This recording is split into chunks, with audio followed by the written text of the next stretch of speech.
All, myself Madhavi from Triple Department in Annamachari Institute of Technology and Sciences in Tirupati. Today we are discussing about the network functions. So what is the network function? So coming to the introduction of the network function.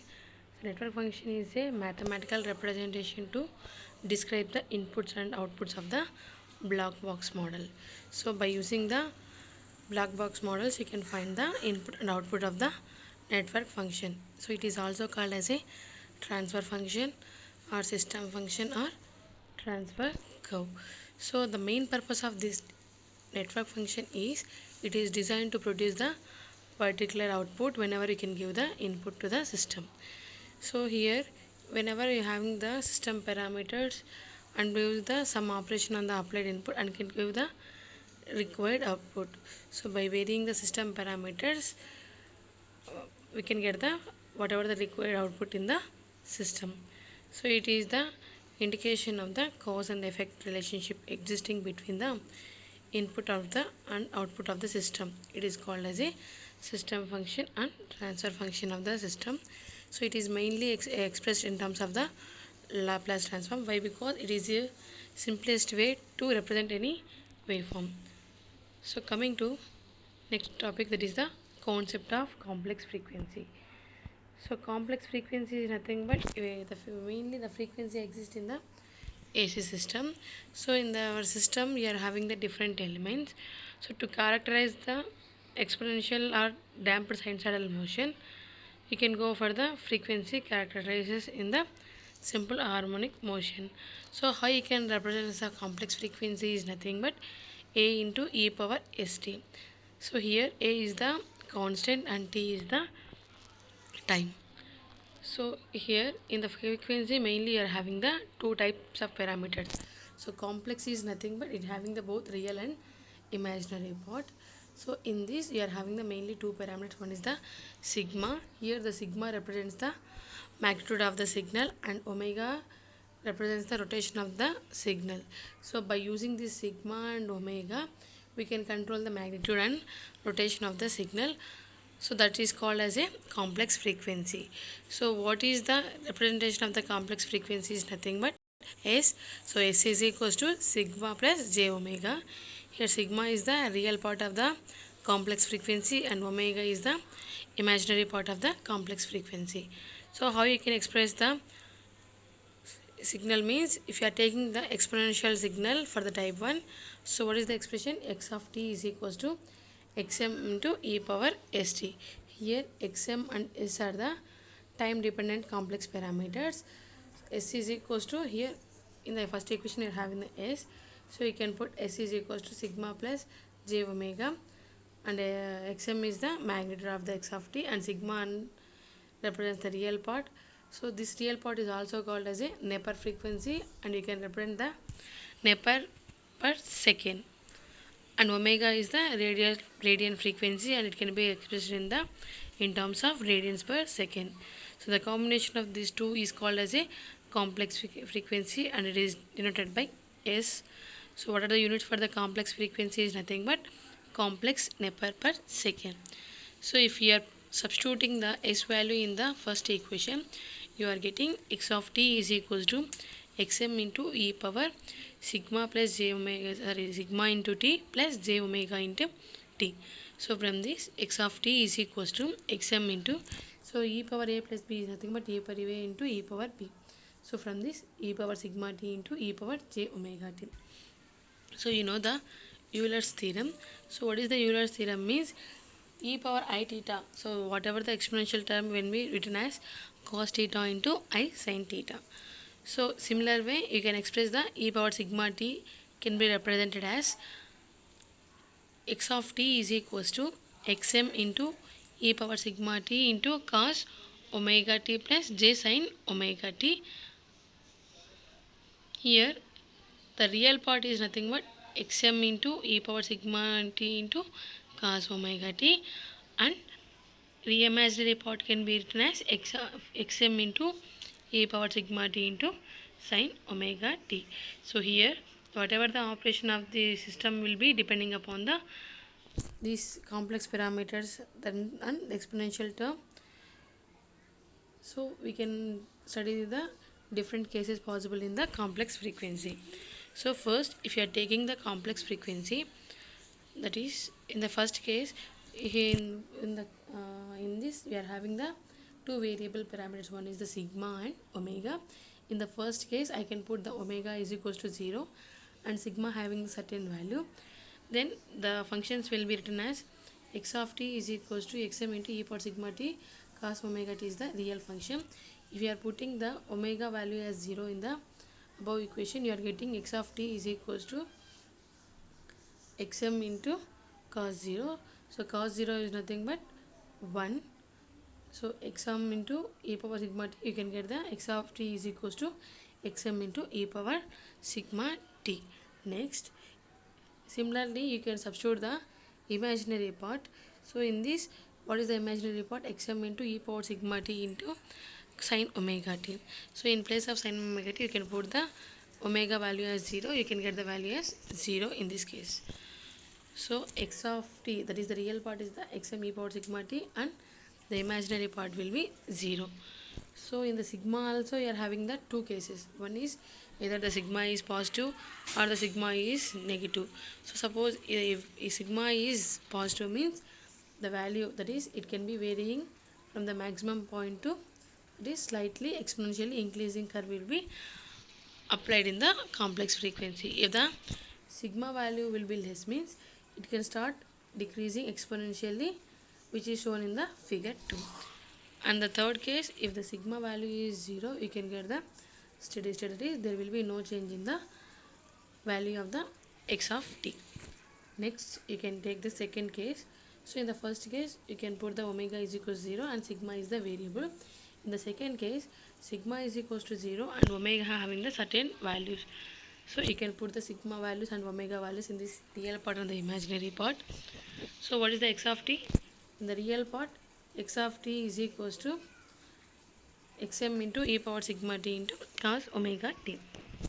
So in place of sigma, I can put 0. You can get x of xm into e power 0 t into sin omega cos omega t. You are getting xm into cos omega t. Next, if you are taking the imaginary part, so in the imaginary part it represents xm into e power sigma t into sin omega t. By putting sigma is equals to 0, you can get xm into sin omega t. So these are the two expressions in the second case. So if you are drawing the curve, means so for whatever the 60 degrees, so it will be the representation of the 360 degrees. So it represents the imaginary part. So it represents the sinusoidal function, and the cos will be it having the angle difference between the sine and cos. So it is the cosine representation and it represents the sine representation based upon the angle. So by varying this angle, there will be change in the sinusoidal values. Next, third case. So in the first case, sigma is variable, omega is 0. In the second case, sigma is 0 and omega is variable. In this case, both sigma and omega are having some values, that is xm is equals to x of t is equals to xm into e power sigma t into cos omega t, and the imaginary part is xm into e power sigma t into sin omega t. So from that expression, so here you are having the different values similar to the first case, that is either the sigma is having the positive value or the negative value. So if the sigma values will be greater than, means so if you are substituting the values, so how you can get the waveform, means it will be just like that, is it will be starting from certain point and it will be represented like this.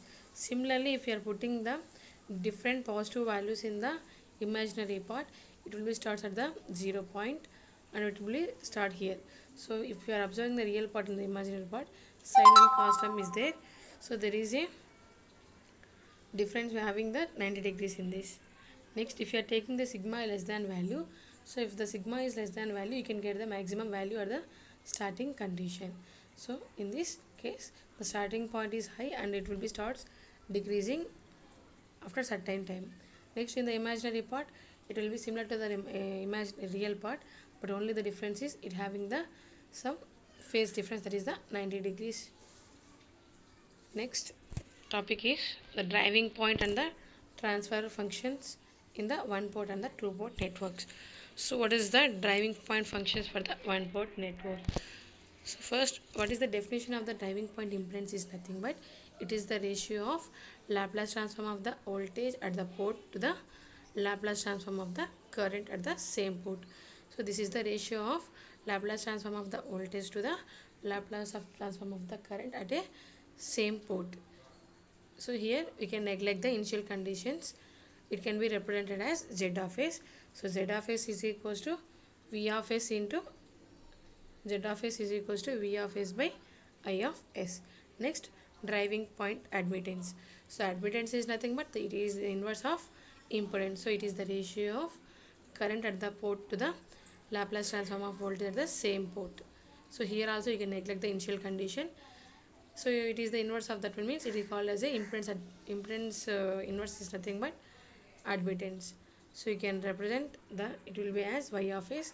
Y of S is nothing but I of S by V of S. It is the inverse of driving point impedance function. So if you are seeing the problem, so for a given network, here one port, there will be only two terminals, so it will be the one port network. So for this circuit, if you want to find the driving point impedance, here whatever the parameters in the given circuit, you can be transform that into S domain. Why? Because you can take the Laplace transform for the circuit and it is easy to analyze the whatever the circuits. So you can convert the parameters in this. So here having the parameters R, L and C, you can convert these three into a Laplace transform you get. So R is no change, so L is nothing but SL and the C will be converted as 1 by SC. So this is the conversion in whenever we can take the inductance and the capacitance. So L is converted to SL and C is converted to 1 by SC. Next, if you are taking the transform impedance, so what is the Z of S? So here these three will be connected in series. So what you are getting, Z of S is equals to R plus SL plus 1 by SC. By taking the LCM, you can get SC into, so R into SC plus S square into LC plus 1. So by calculating this, you are getting S square into LC plus SRC plus 1 by SC. So this is the expression for the driving point impedance. If you know that directly voltage and current value, you can directly put the values. If you don't know the voltage and current values, directly you can add the resistance and the reactances in the circuit.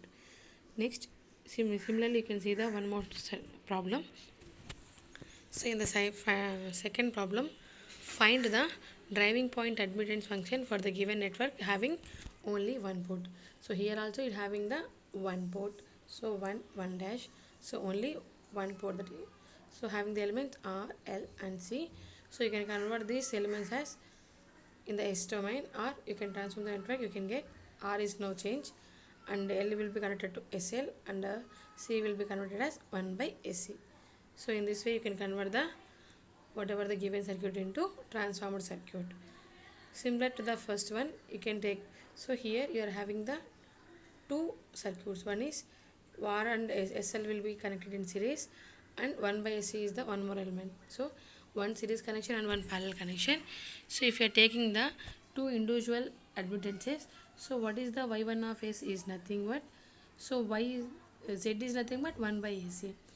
If you are taking the admittance bit, it is the inverse of that one, means Y1 of S is nothing but 1 by SC. So what you are getting, SC. Next, if you are applying the same for the inductive, so here R and SL will be connected in series. You can add this to R plus SL. You can get as Y2 of S equals to 1 by R plus SL. So this is the second branch current. So what is the total admittance here is nothing but Y of S is equals to Y1 of S plus Y2 of S. So by substituting the Y1 of S value and Y2 of S value, you can get SC plus 1 by R plus SL. So if you are taking the LCM R plus SL, you can get SC into R plus SL plus 1 by R plus SL. By solving this, you can